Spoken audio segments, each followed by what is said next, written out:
अब हम लोगों को पढ़ना था माई लास्ट फ्रेंच लेसन से। पहले यहाँ से रिकैप कर लेते हैं। What a thunderclap these words were to मी।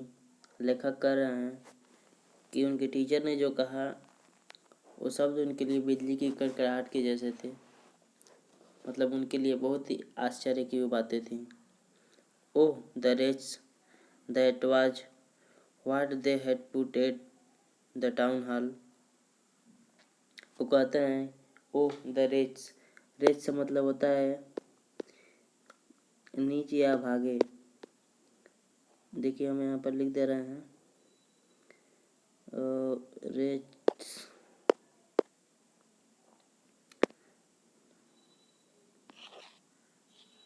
कलम नहीं काम कर रहा है अभी। ठीक है, आगे देखते हैं। That was what they had put up at the hall. इसका अर्थ होगा इस ए ओ का मतलब होगा हाय। यहाँ पर हे अरे होता है लेकिन यहाँ पर हाय रहेगा। ओ द रिच अभागे लोग। दैट वाज व्हाट जो उन्हें वही था जो उन लोगों ने टाउन हॉल पर लगा दिया था। अब टाउन हॉल का मतलब होता है सभागार। My last French lesson why I hardly knew how to write. मेरा लास्ट लेसन जो उनका लास्ट फ्रेंच लेसन था उसके बारे में लेखक कह रहे हैं फ्रेंच भाषा का मेरा अंतिम पाठ अभी तो मैं मुश्किल से लिखना जान पाया था। आई should never learn any more. अब मैं कभी सीख नहीं पाऊंगा। उसके आगे है आई मस्ट स्टॉप देयर। वहीं और उसी समय मुझे रुक जाना होगा। I must stop there then. मुझे वहीं और उसी समय रुक जाना होगा। Oh how sorry I was for not learning my lesson. मेरे लिए कितने दुख की बात है कि मैं इतने दिनों से अपने हिसाब से आप समझ सकते हैं। ओह हाउ सॉरी कितने दुख की बात है। आई was for not learning my lessons. मैं कितने समयों से अपने पाठों को याद न करके फॉर सीकिंग बर्ड्स। सीकिंग मतलब होता है ढूंढना खोजना। फॉर सीकिंग बर्ड्स एग्स चिड़िया के अंडों को मैं खोजता रहता था। Or going sliding on the Saar. Or या सार सार फिसलने वाली कोई वस्तु है खेलने के लिए बच्चों का। इस पर वो फिसलते रहते थे। अब उनके लिए यह सब उन सब के कारण दुख महसूस हो रहा था। तो वही कह रहे हैं कि पक्षियों के अंडे ढूंढने और सार पर फिसलने पर कितना दुखी हो रहा था। अब आगे है my books that had seemed such a nuisance a while ago. कह रहे हैं लेखक राइटर कह रहे हैं माई बुक्स मेरी किताब that had seemed such a nuisance a while एगो। मेरी किताब जो कुछ समय पहले सीम्ड मतलब होता है प्रतीत होते थे लगते थे सच में उस प्रकार। न्यूसेंस मतलब होता है समस्या बाधा या उपद्रव। क्या होता है ये जो वर्ड है न्यूसेंस, ये जो वर्ड है क्या है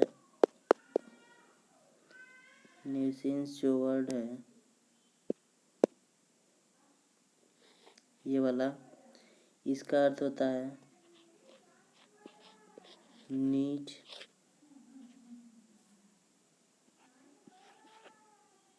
ओह सॉरी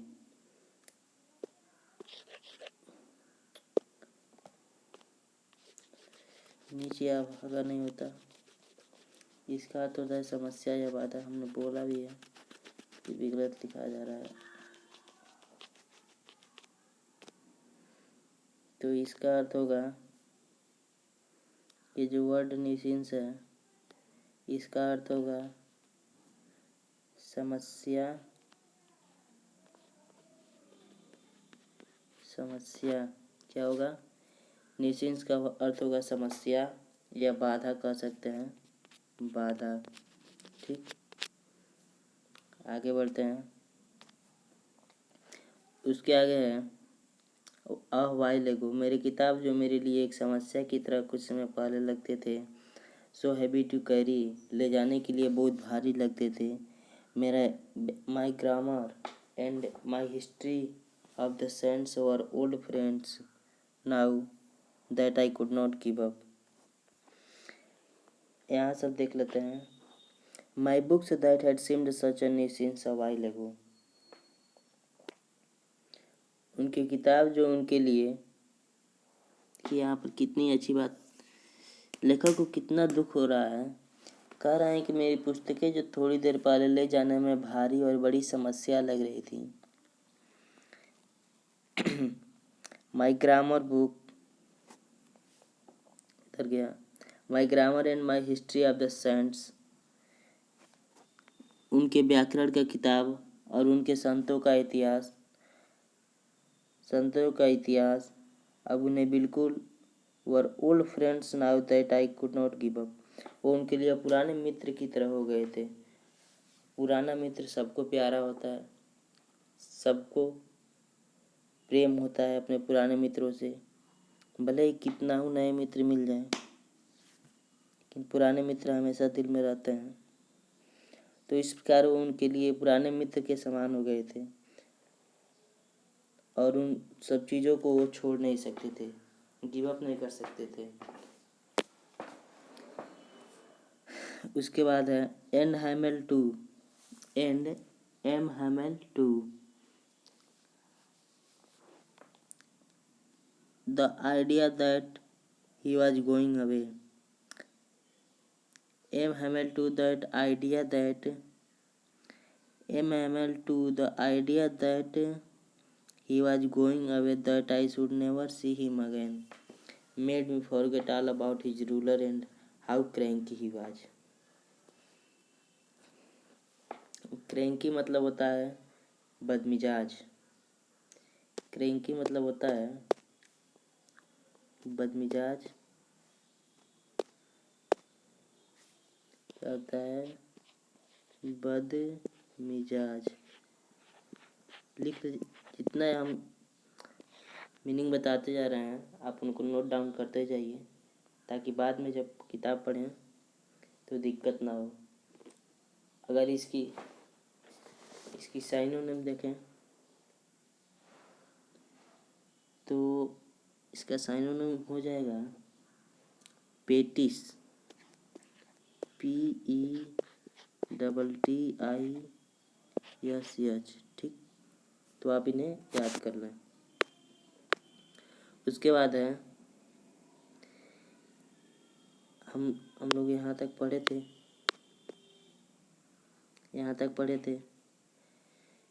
यहाँ से पढ़ना है M Hamel too the idea that he was going away, that I should never see him again, that I never see him again.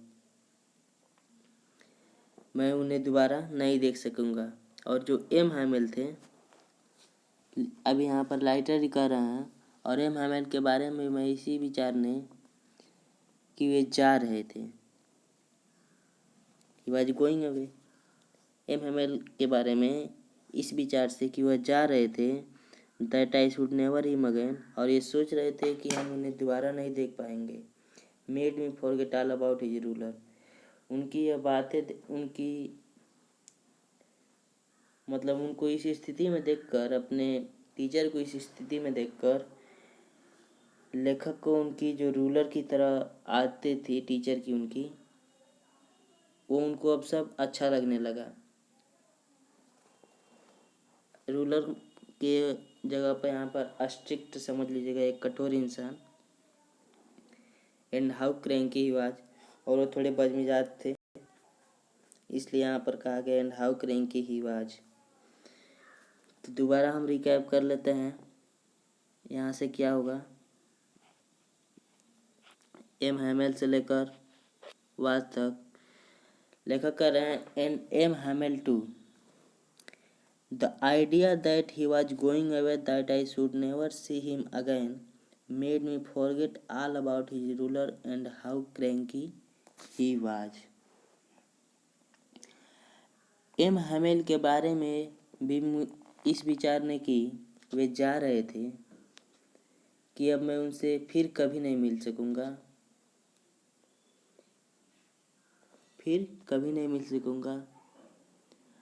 और मुझे उनके डंडे के बारे में कितने बदमिजाज थे, हाउ क्रैंकी ही वाज।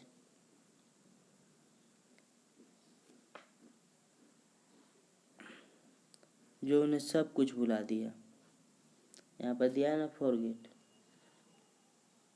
तो यही कर रहे हैं ऑल अबाउट, उन सब के बारे में भुला दिया। और किन सब के बारे में भुला दिया? उनकी जो रूलर की तरह जो काम थी, मतलब वो बहुत कठोर रहते थे क्लास में टीचर उनके, और थोड़े बदमिजाज रहते थे, वो सब उनको भुला दिया उस दिन को देखकर। किस दिन को देखकर? जब एल्सेस और लॉरेन पर प्रशिया का कब्जा हो गया था, और उस दिन फ्रांस के जर्मन टीचर उस क्लास में आने वाले थे, इसीलिए उनके टीचर उस दिन उन लोगों को लास्ट लेसन पढ़ा रहे थे।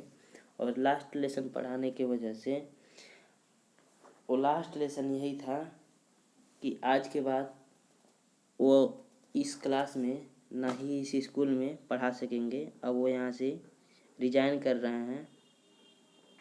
तो इस बात के लिए उन्होंने इस कहानी को नाम लास्ट लेसन दिया है। तो हमें इसी के अनुसार पढ़ना है, थोड़ा अपने समझ से। तो आगे देखते हैं क्या दिया है। आगे दिया है poor man, it was in honor of this last lesson that he had put on his fine Sunday cloth. Poor man मतलब गरीब आदमी, बेचारा आदमी। पुअर मतलब केवल गरीब ही नहीं होता, भाव के अनुसार अर्थ बदलते जाते हैं।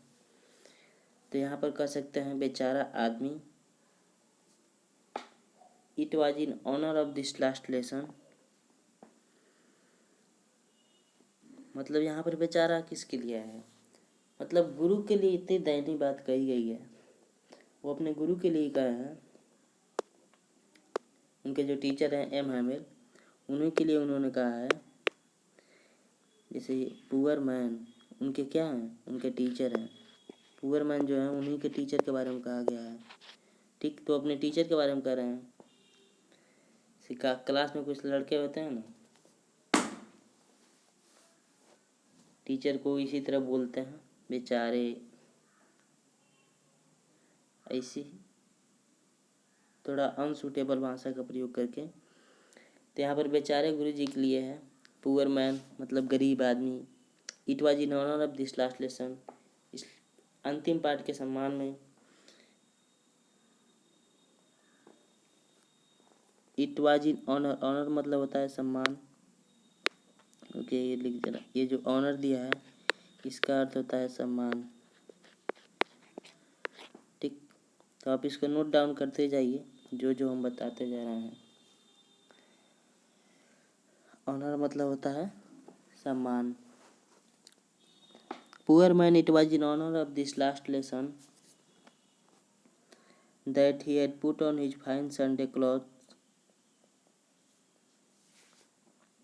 इस अंतिम पाठ के सम्मान में उन्होंने रविवारी सुंदर कपड़े पहने थे, जो हमेशा पहले की तरह रविवार को पहनते थे। इस लास्ट लेसन के दिन भी वैसे ही सुंदर कपड़े वह पहने थे। फाइन मतलब यहाँ पर सुंदर कर दीजिए या अच्छे कर दीजिए। अच्छे कपड़े मतलब आकर्षक कपड़े थे। ठीक, उसके बाद है and how I understood. And how I understood, अब लेखक समझ चुके थे। देखिए क्या समझे थे। Why the old man of the village were sitting there in the back of the room, कि गांव के जो व्यक्ति थे जो वृद्ध हो चुके थे, लेखक को अब समझ में आया। हमने पीछे पढ़ा नहीं कि जब लेखक क्लास में घुसे तो उन्होंने जब पीछे देखा तो गांव के कुछ लोग बैठे थे और क्लास पहले की तरह बिल्कुल शांत था। पीछे हमने पढ़ा ना, तो वही बता रहा है कि वो लेखक को उस समय समझ में नहीं आया कि आखिर ये क्यों बैठे हैं। तो अब लेखक को समझ में आ गया कि वहाँ पर गांव के लोग क्यों बैठे थे। Why the old man of the village were sitting there in the back of the room, कह रहे हैं यहाँ पर है and I understood why the old man of the village were sitting there in the back of the room. वहाँ क्यों old man of village गांव के वृद्ध लोग वर सिटिंग देयर वहाँ बैठे थे in the back of the room, class के पीछे, मतलब क्लास के अंदर ही। In the back of the room का है ना, तो रूम के अंदर ही पीछे जो बैठे थे आखिर क्यों बैठे थे, उन्हें अब समझ में आया। तो वो बता रहे हैं it was because they were sorry, ऐसा इसलिए क्योंकि वह दुखी थे। क्या थे? वे दुखी थे, क्योंकि उन्हें भी पता था कि आज उनके टीचर का यह लास्ट दिन है। कि अब देखिए उसके आगे है that they had not gone to school more. यहाँ पर देखिए कितनी इंटरेस्टिंग बात दी गई है। इसलिए उन्हें भी दुख था कि वे और ज़्यादा स्कूल नहीं गए थे। It was their way of thanking our master for his 40 years of faithful service and of showing their respect for the country that was theirs no more। हमारे अध्यापक की 40 वर्ष की निष्ठापूर्ण सेवा के लिए थैंकिंग मतलब धन्यवाद देने, और जो देश अब उनका नहीं था उस देश को सम्मान प्रदर्शित करने का उनका अपना तरीका था। रिस्पेक्ट फॉर द कंट्री मतलब देश को सम्मान देने का, दैट वाज देयर्स नो मोर, उनके लिए अब यही एक तरीका था, कुछ नहीं था, मतलब यही एक तरीका था।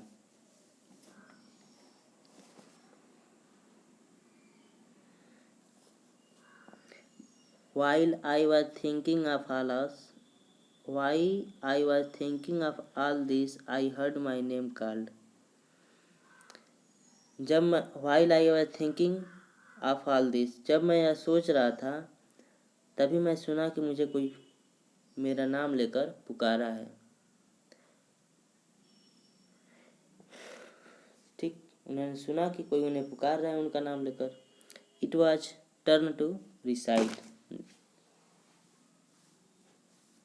रिसाइट मतलब क्या होता है? जब हम किसी बात को दोहराते हैं तो उसे रिसाइट करते हैं।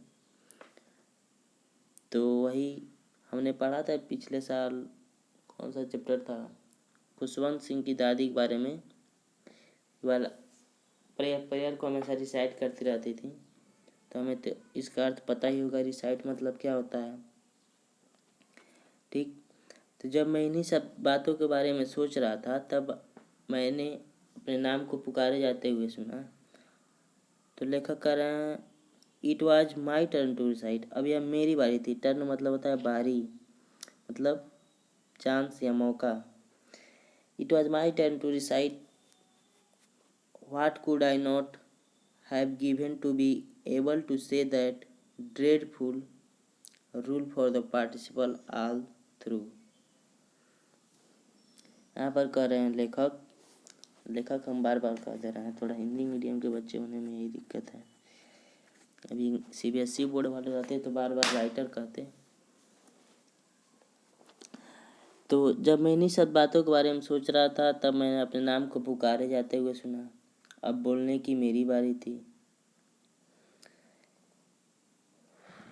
बोलने की बारी मेरी थी। बिना किसी गलती के पार्टिसिपल के भयानक नियम को जोर जोर से स्पष्ट सुनाने में समर्थ होने के लिए मैं कुछ नहीं करने को तैयार था।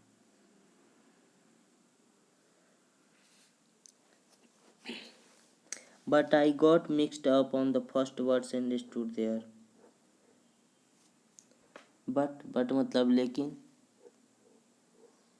बट मतलब क्या होता है? लेकिन होता है। किंतु मैं पहले के शब्दों पर ही उलझ गया। मिक्स्ड अप माने उलझ गया, फंस गया। मिक्स्ड अप का हो सकता है caught up, CAUGHT, caught up हो जाएगा। देखिए यहाँ पर लिख दे रहा है मिक्स्ड अप। यहाँ पर जो मिक्स्ड अप है, ये जो मिक्स्ड अप है, इसका अर्थ होता है उलझ गया। लिखते जाइए, ठीक है। मिक्स्ड अप या इसका अगर सिनोनिम्स पूछे तो CAU, देखिए यहाँ पर पेन सही चल नहीं रहा है, हो जाएगा CAUGHT, कॉट। अब उसके आगे क्या है? इसके आगे है, फिर से एक बार देख लेते हैं। What could I not have given to be? What could I not have given to be able to say that dreadful rule for the participles all through? उन सब से होकर मैं पार्टिसिपल के उन ड्रेडफुल मतलब है डरावने नियमों को कैसे कह सकता था? मैं कहने की योग्य नहीं था। और किस प्रकार कहने के योग्य नहीं था? तेज आवाज में, स्पष्ट, विदाउट वन मिस्टेक्स, मतलब बिना किसी गलती किए सुस्पष्ट तेज आवाज में पार्टिसिपल के उन भयानक नियमों को वह कहने में सक्षम नहीं थे। But I got mixed up on the first words.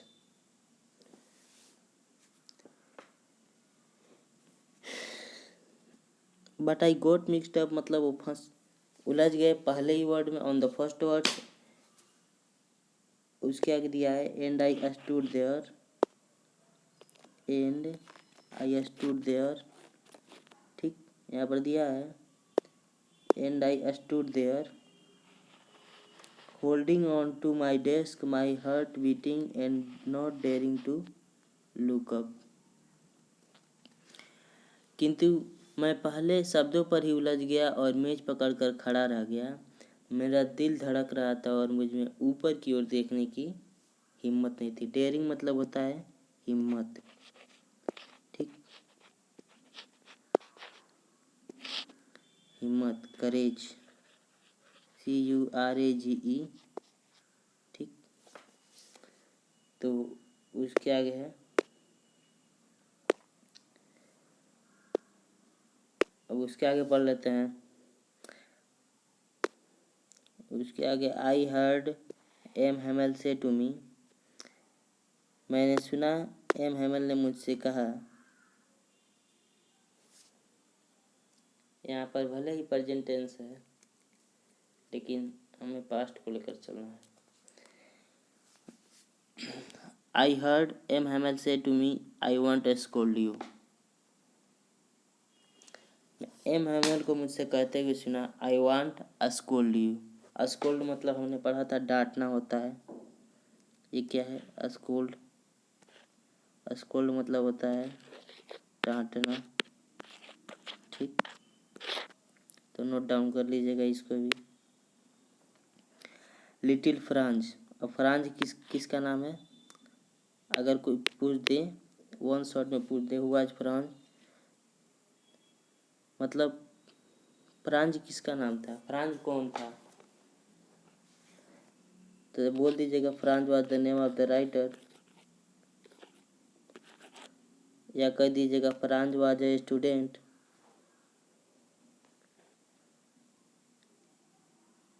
You must feel bad enough, तुम्हें अवश्य काफी बुरा महसूस हो रहा होगा। See how it is every day we have say to ourselves, देखो हम लोग प्रतिदिन किस प्रकार खुद से कहते हैं। अवसर मतलब खुद से, अरे मेरे पास देखिए, वाह, I have plenty of time. हमने पीछे पढ़ा था प्लेंटी ऑफ टाइम मतलब अभी समय पर्याप्त मात्रा में है। तो वही उनके टीचर कह रहे हैं कि हम प्रतिदिन कहते हैं अपने आप से दैट वाह, I have plenty of time, अभी मेरे पास पर्याप्त समय है। I will learn it tomorrow, मैं इसे कल याद कर लूँगा। एंड मतलब कि पोस्टपोन करते रहते हैं। पोस्टपोन मतलब स्थगित करते रहते हैं, ठीक। पोस्टपोन करते रहते हैं कि मैं इसे कल याद कर लूँगा। And now you see where अरे यार and now you see where we have come out. थोड़ा पेन के कारण दिक्कत हो जा रहा है, तो इसलिए बोलने में दिक्कत हो जा रही है। हमने पढ़ा था,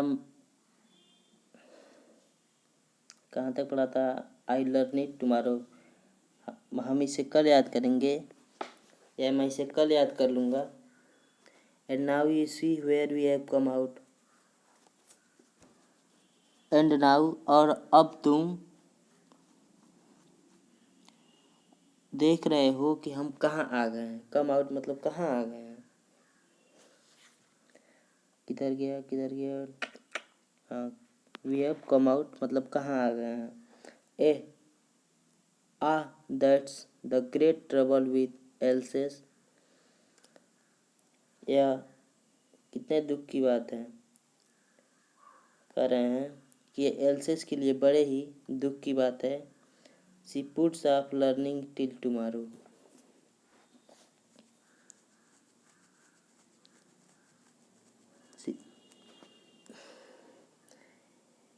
she puts off learning till tomorrow. Now those fellows out there will have the right to say to you, how is it you pretend to be Frenchman and yet you can neither speak nor write your own language? यहाँ पे लेखक कर रहे हैं, हाय alas के साथ यह बड़ी परेशानी है, वह सीखने को कल के लिए टाल देती है। अब बाहर के लोगों के पास का आपसे कहने का अधिकार होगा, ऐसा कैसे है? तुम फ्रांसीसी होने का नाटक भी करते हो और फिर भी तुम न तो अपनी भाषा लिख सकते हो और न ही बोल सकते हो।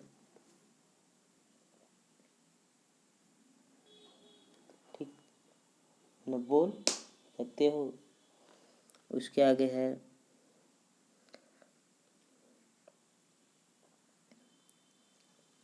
But you are not the worst.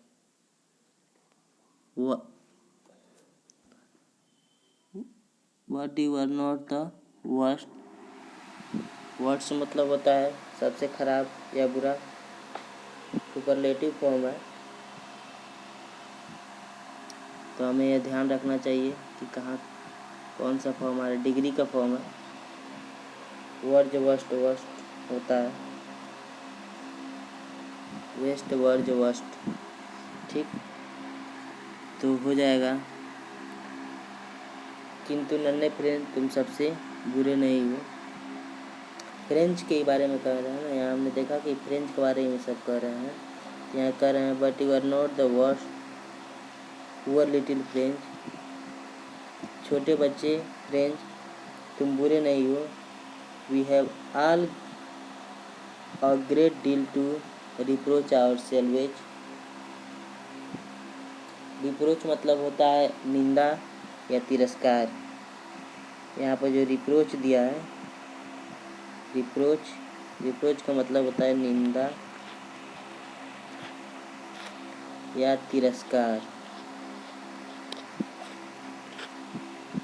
ठीक, निंदा या तिरस्कार। तो हो जाएगा but now you are not the worst, किंतु तुम बुरे नहीं हो। पुअर लिटिल फ्रेंच, छोटे बच्चे Franz, we have all a great deal to reproach ourselves with. हम सब के पास स्वयं को दोष देने के पर्याप्त कारण है। मतलब जो कुछ भी हो रहा है उन सब के कारण हम ही हैं। Your parents were not anxious enough to have you learn. तुम्हारे माता पिता तुम्हें पढ़ाने के लिए चिंतित नहीं थे। मतलब लर्न के लिए पढ़ाने की बात की जा रही है। तुम्हारे माता पिता तुम्हें शिक्षा देने के लिए प्रति पर्याप्त उत्सुक नहीं थे। इनफ मतलब होता है पर्याप्त। एंशियस मतलब होता है उत्सुक। यहाँ पर जो एंशियस दिया है, एंशियस मतलब होता है उत्सुक। क्या होता है? उत्सुक। तो आप नोट डाउन करते जाइए जो जो हम बताते जा रहे हैं, मीनिंग जो बताते जा रहे हैं उनको नोट डाउन करते जाइए। Your parents were not anxious enough to have you learn. They referred you to put you to work on a farm or at the mills. वे तुम्हें खेतों में, या फार्म मतलब होता है खेतों में, खेत होता है, फार्म मतलब खेत होता है, और एट द मिल्स, तुम्हारे जो माता पिता थे वो तुम्हें पढ़ाने के लिए पर्याप्त उत्सुक नहीं थे। वे तुम्हें किसी फार्म या आरा मशीन पर काम में लगाना पसंद करते थे। So as to have a little more money, क्योंकि ऐसा इसलिए था ताकि थोड़ा अधिक धन मिल सके, अब फिर से यहाँ पर लेखक कर रहे हैं एंड आई, और मैं, I have been to blame also, मेरे लिए भी कितने दुख की बात है। Have I not often sent you to water my flowers, मैंने तुम्हें कभी भी अपने फूलों में पानी डालने के लिए नहीं भेजा। Instead of learning your lessons, तुम्हारे पाठों को पढ़ाने के बजाय, मैं तुम्हें पाठ सिखाने के बजाय अक्सर अपने फूलों में पानी देने के लिए नहीं भेजा है। And when I wanted to go fishing did I not just give you holiday. देखिए यहाँ पर कर रहे हैं, और जब मैं मछली पकड़ने जाना चाहता था तो क्या मैंने तुम्हारी,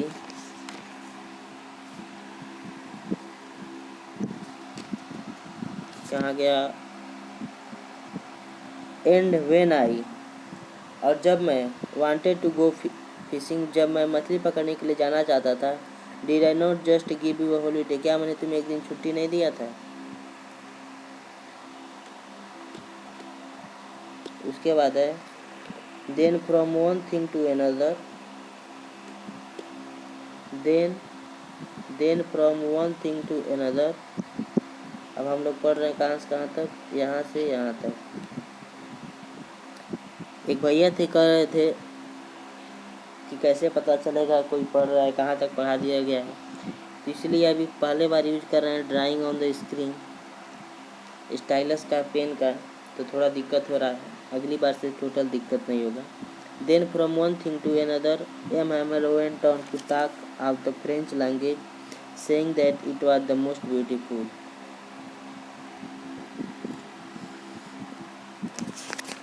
then from one thing to another, फिर एक के बाद दूसरी बात करते हुए एम हैमर फ्रांसीसी भाषा के बारे में बात करते रहे। दैट मतलब यहाँ पर दैट का अर्थ होगा जो कि इट वाज द मोस्ट,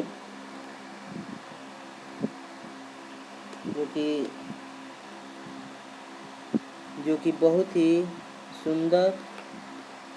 यहाँ पर देखिए मैप दिया गया है, यहाँ पर ये यूनाइटेड किंगडम है, और उसके पास बेल्जियम है, उसके पास लिली है, लिली के सटे जर्मनी है, और यही जर्मनी जो है एल्सेस और लॉरेन, इन दोनों जिलों पर, ये दो जिले हैं फ्रांस के कब्जे में हैं, इन दो जिलों पर जर्मनी का कब्जा हो जाता है। ये जो टोटल हम मैप देख रहे हैं, ये टोटल मैप कहाँ का है? ये टोटल मैप फ्रांस का है, और फ्रांस के इन्हीं दो जिलों पर जो एल्सेस और लॉरेन है, इन दिनों पर जर्मनी का कब्जा हो गया था। अब जर्मनी के साथ कौन कौन देश थे? जर्मनी के साथ पोलैंड थे और ऑस्ट्रिया के कुछ भाग था। उन दोनों ने मिलकर, तीनों ने मिलकर एल्सेस और लॉरेन जो फ्रांस के ज़िले थे उन पर कब्जा किया था। किस समय कब्जा किया था?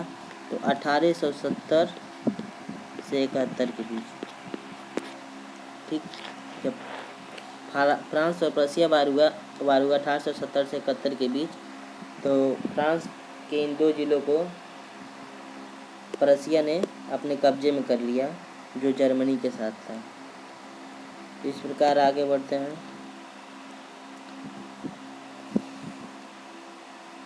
उसके बाद है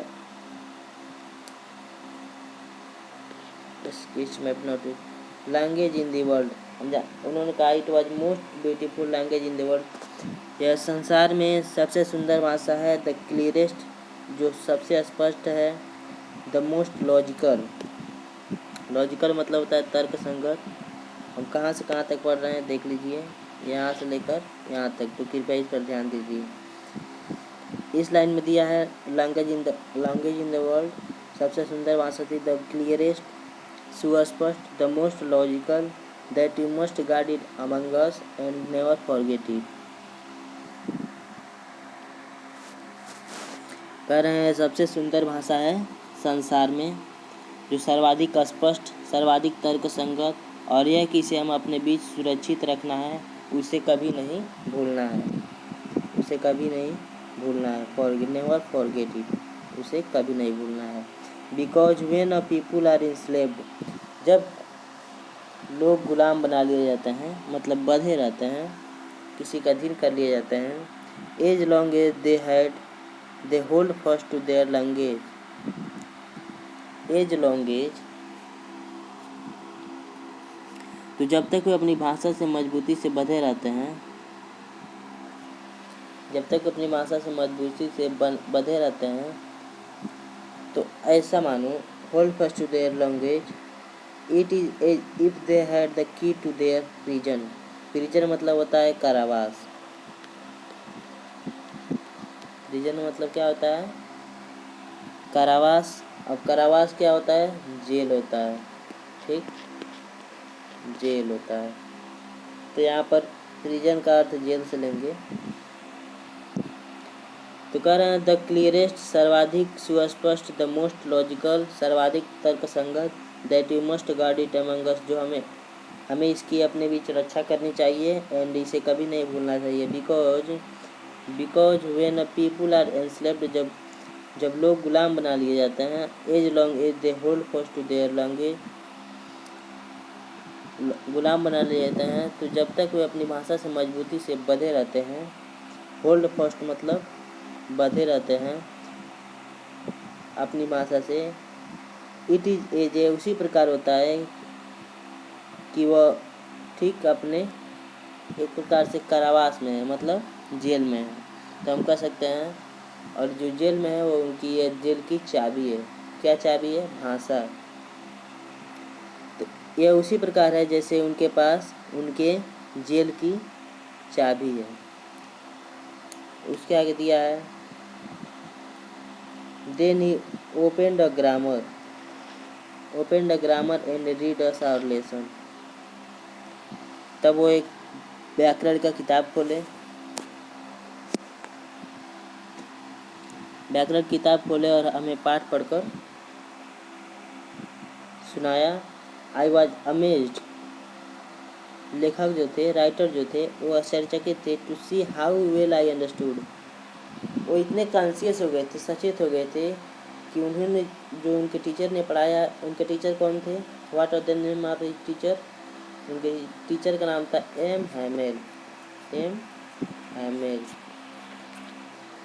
और मार्कर पूछ सकता है, तो हमें याद रखना चाहिए।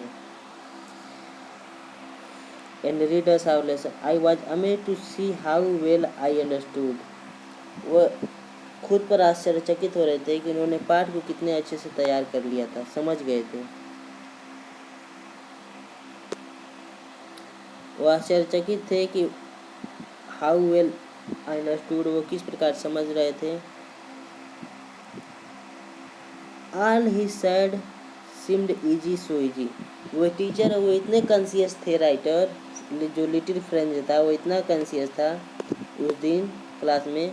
उनके टीचर ने जो पढ़ाया उन्हें पूरी तरह समझ में आया और वह उन्हें बहुत ही आसान लग रहा था।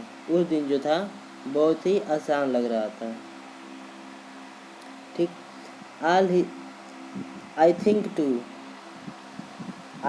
To that I had never listen so carefully. वे सोच रहे थे उन्होंने इतना ध्यान से कभी नहीं सुना था। वो कह रहे हैं कि मैं ये भी सोचता हूँ कि मैं इतना ध्यान से कभी नहीं सुना था। And that he had never explained everything with so much patience. अब यहाँ पर थोड़ा टीचर को भी ब्लेम कर रहे लग रहा है और यह कह रहे हैं कि मैं ये भी सोचता हूँ कि मैंने कभी इतने ध्यान से नहीं सुना था। उसके बाद जो है एंड और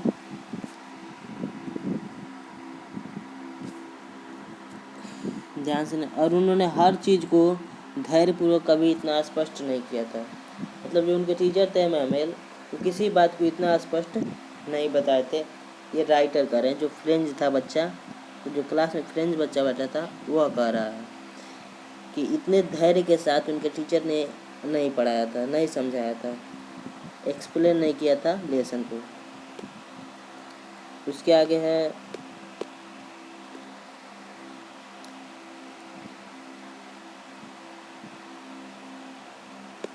यहाँ पर कुछ क्वेश्चन गिवन है, वो देख लेते हैं। What was French expected to be prepared with for school that day.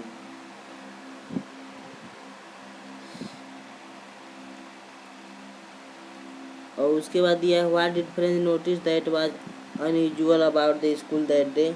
What had been put up on the bulletin board. इन तीनों के आंसर आपको किताब से खोज कर देना है।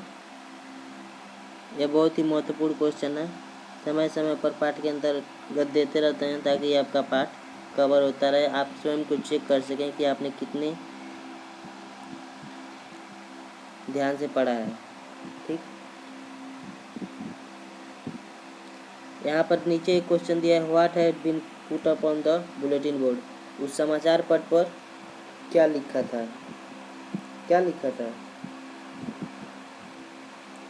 वही एल्सेसर लॉरेन के बारे में लिखा था कि आज यहाँ पर जर्मनी के टीचर आने वाले हैं स्कूल में, जो उनके लिए दुख का समय था।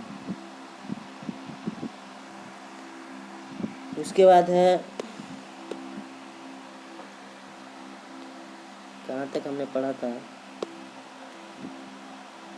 हाँ, it seemed almost as if the poor man wanted to give us all he knew before going away and to put it all into our heads and one stroke। Stroke मतलब होता है झटका। ये जो स्ट्रोक वर्ड दिया है, ये जो स्ट्रोक वर्ड दिया है इसका मतलब होता है झटका। क्या होता है, झटका। तो हमें याद करना चाहिए। इट सीम्ड ऑलमोस्ट, ऑलमोस्ट मतलब होता है लगभग, ऑलमोस्ट मतलब होता है लगभग। ऐसा लग रहा था कि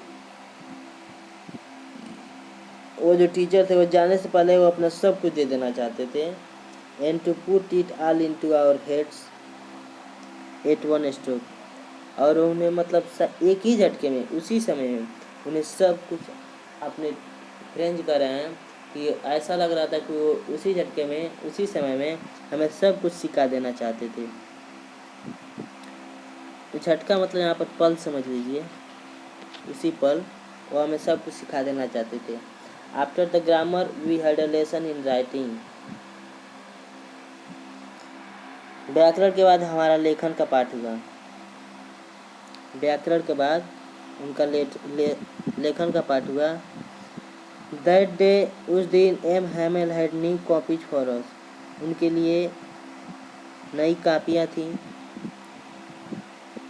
कह रहे लेखक कि हमारे लिए टीचर के पास नई कापियाँ थी उस दिन।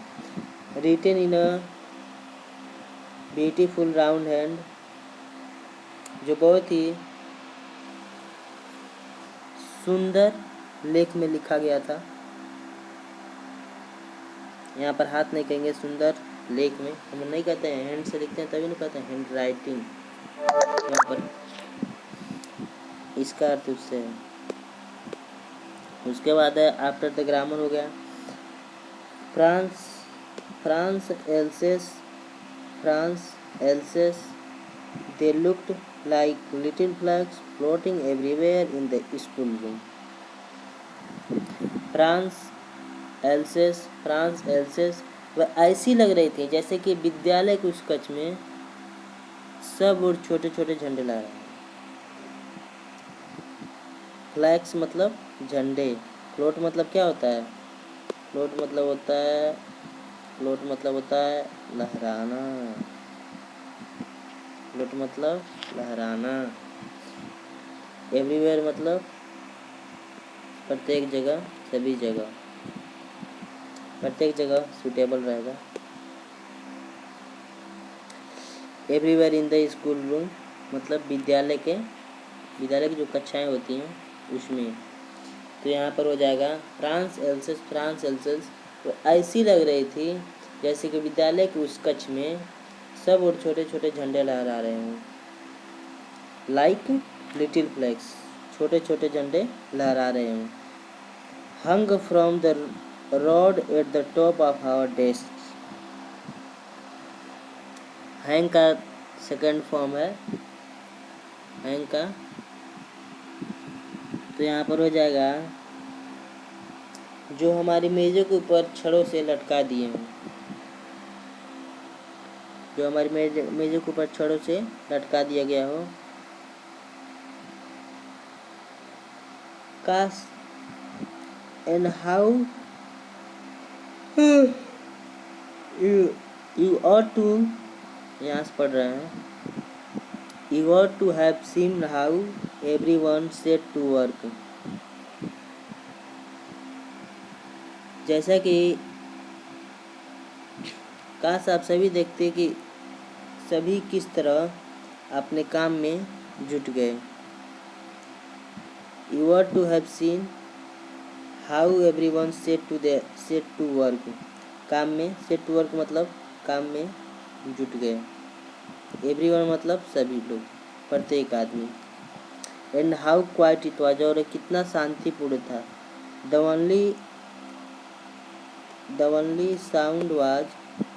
only sound was a scratching of the pens over the paper। केवल वही आवाज़ सुनाई दे रहा था जब वो अगर पेन से लिख रहे हैं तो जो ठक ठक की आवाज़ थी, मतलब ठक ठक तो आवाज़ नहीं करती थी, पेन पे लिख रहे हैं मतलब कितना शांत आवाज़ होता है। इतनी शांति थी कि वो पूरा आवाज़ उनको सुनाई दे रहा था। पूरा आवाज़ मतलब केवल लिखने का आवाज़। उसके आगे दिया है once some beetles मतलब होता है भंवरे। once some beetles flew in but nobody paid any attention to them। देखिए लेखक का ध्यान अपने तो पढ़ने में है नहीं। राइटर जो है वो कह रहे हैं एक बार कुछ भृंग मतलब भंवरे उड़कर अंदर आ गए। फ्लीव इन मतलब कहाँ आ गए? इन दिया तो रूम के अंदर आ गए क्योंकि लेखक रूम के अंदर बैठे थे। तो यहाँ पर हो जाएगा एक बार कुछ भंवरे उड़कर अंदर आ गए परंतु किसी ने उन पर ध्यान नहीं दिया, कोई अटेंशन ही नहीं दिया। Not even the littlest ones सबसे छोटे बच्चों ने भी ध्यान नहीं दिया। अब छोटे बच्चों की बात क्यों कर रहे हैं? क्योंकि चंचल होते हैं, इधर उधर बहुत कूदते हैं, इसलिए कर रहे हैं। Attention to them who worked right on tracing their fish hooks जो पूरे समय मछली पकड़ने के कांटों के चित्र बनाने में लीन थे। हुक्स मतलब होता है कांटों, इस प्रकार नहीं होता है, कैसे होता है, ऐसे हुक्स। हुक होता है कांटा की तरह, जो मछली इसमें फंस जाती है। ये मछली जो होती है फंस जाती है इसी में, और निकाल लेते हैं बाहर, और पता नहीं जो खाते होंगे वो जानते होंगे। Nobody paid any attention to them, not even the littlest ones, who work right on tracing their fish hooks, जो हमेशा मछली पकड़ने में कांटों से बिजी रहते थे, कार्य करते रहते थे।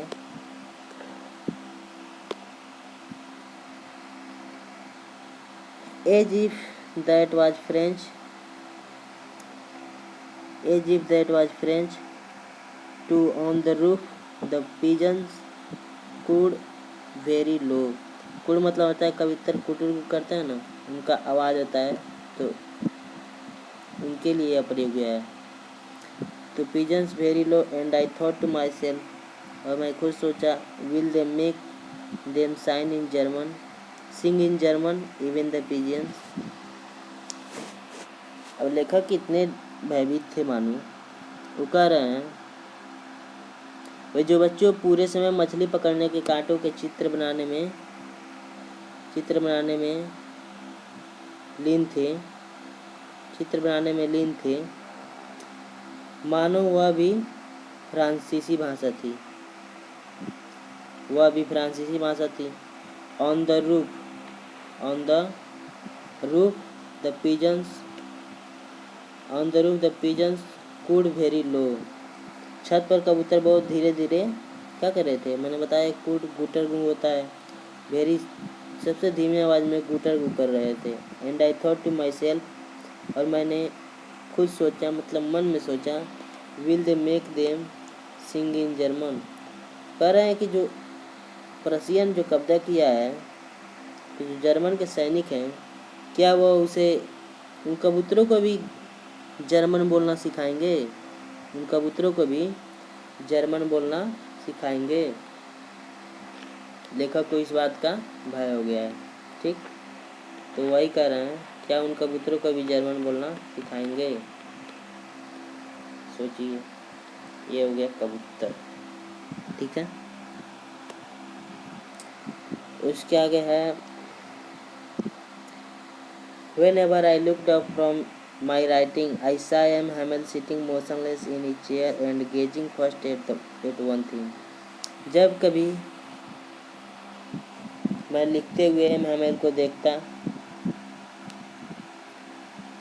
कह रहे हैं कि जब कभी मैं लिखते हुए ऊपर देखा, तो मैंने एम हैमेल को अपनी कुर्सी पर स्थिर बैठे हुए देखा।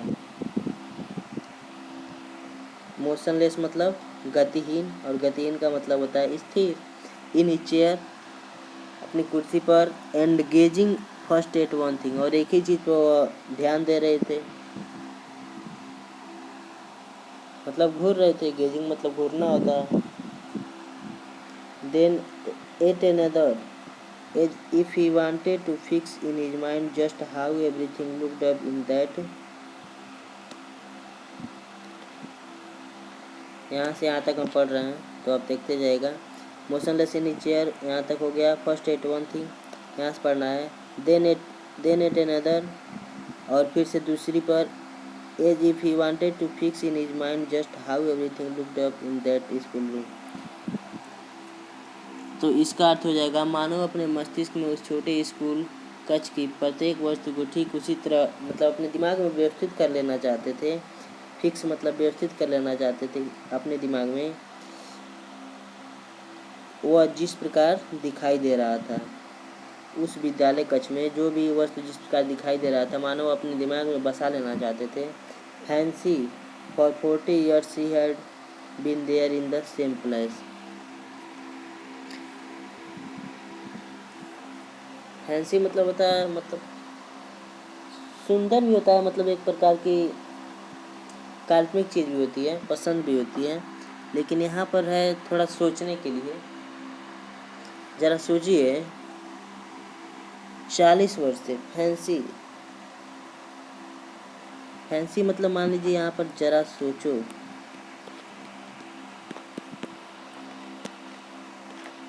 फैंसी मतलब ज़रा सोचो।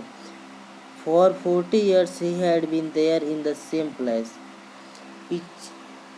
पिछले 40 वर्षों से वह एक उसी स्थान पर थे, मतलब स्कूल में ही थे। और स्कूल में उनका क्या क्या था, विद हिज गार्डन आउटसाइड, जो बाहर की तरफ उनका बगीचा था, खिड़की थी, और उनके सामने उनका क्लास था, front of him, just like that, ठीक उसी प्रकार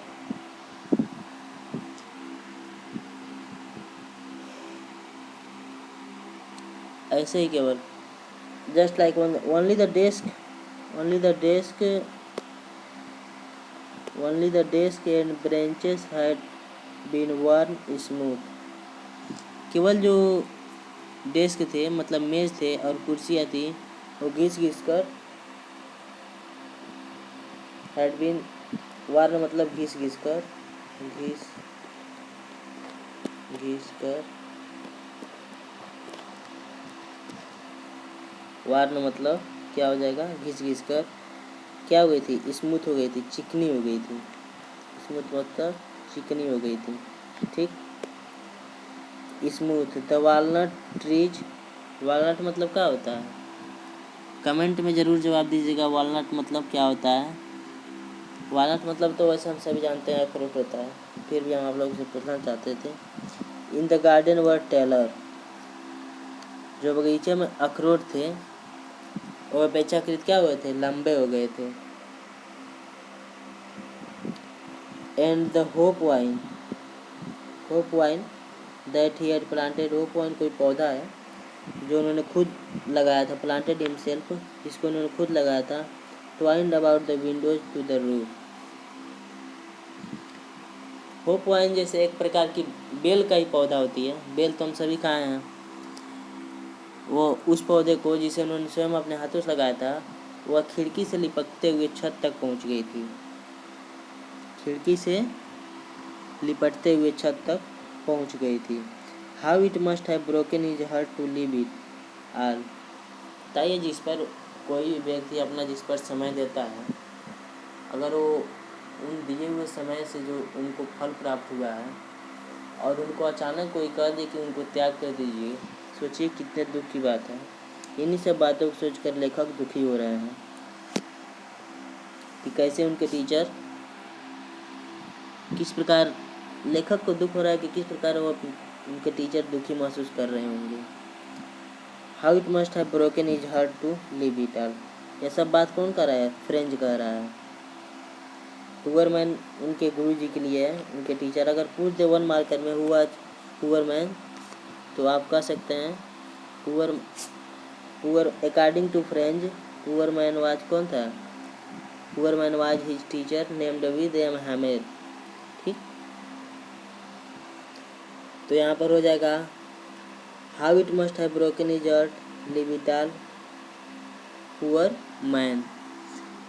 इन सब को छोड़ने से और ऊपर छत पर पहले पूरा पढ़ दे रहे हैं। How it must have broken his heart to leave it all poor man, to hear her sister moving about in the room above packing their trunks for they must leave the country next day. इन सब को छोड़ने से ऊपर छत पर सामान को अपने संदूक में पैक करते हुए, देखिए यहाँ पर ट्रंक जो दिया है, ट्रंक मतलब होता है संदूक, पैकिंग मतलब होता है रखते हुए या पैकिंग करते हुए कह सकते हैं। For they must leave their country the country next day.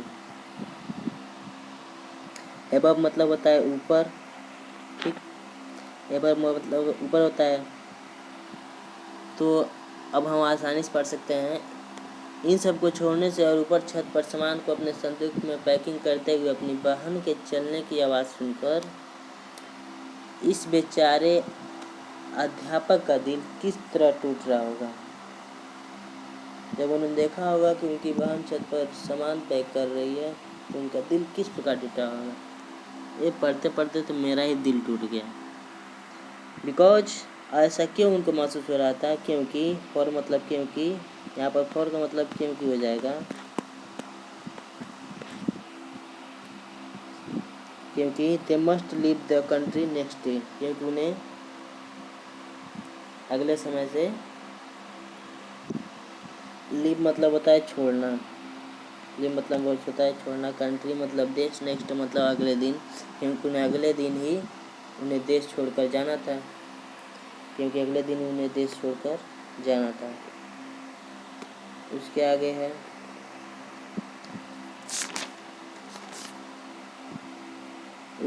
But he had the courage to hear every lesson to the very fast. लेकिन उनके पास